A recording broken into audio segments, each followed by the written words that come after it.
The Maesters don't believe in prophecy, with good reason. The children of the forest supposedly could see into the future, yet were surprised by the first men who nearly ended their race, and the long night, which nearly ended us all.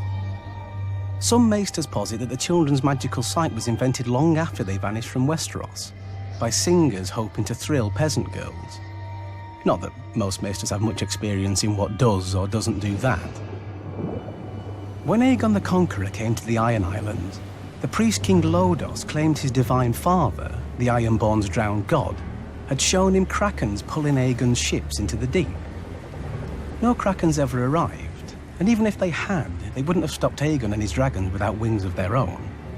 Confused, Lodos filled his pockets with stones and walked into the sea to take counsel with his father.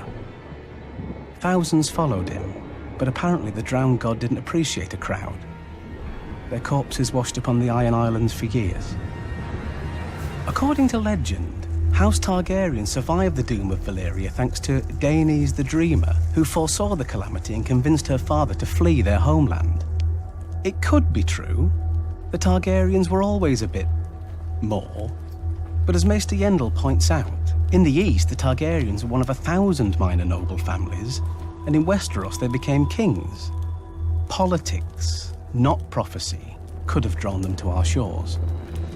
Politics can also explain the prophecies of Daemon Blackfyre II, a Targaryen bastard rumoured to possess the family gift. While posing as a hedge knight, he told a future Lord Commander of the Kingsguard that he dreamt of a dragon hatching at White Walls Castle, and took it as a sign that he'd win the Iron Throne. Perhaps if he'd slept a bit longer, he'd have dreamt of the King's Hand putting down his rebellion a day later, before it even began. Most Maesters dismiss all Targaryen claims of prophecy as mystic nonsense, a relic of their Eastern ancestry. To be fair, across the Narrow Sea there isn't a market without a warlock from Karth telling fortunes or a shadowbinder from Ashai reading fates in blood. Or so I hear. From the Maesters. But when I was a boy, I overheard the cook whispering to a maid about a woods witch camping outside Horn Hill who was called Maggie the Frog. Now I realise it was probably a corruption of the Eastern word for wizards, Maggie. One day my father rode out hunting, though no game was in season, and whatever power she had likely didn't save her. Even the wisest Maesters, however, have no answer for the Red Priests who prophesy about the return of the Long Night. For thousands of years, they've kept watch for the return of the prince who was promised, who will be born amid salt and smoke to drive off the darkness once again. Prince of what realm, promised by whom and to whom?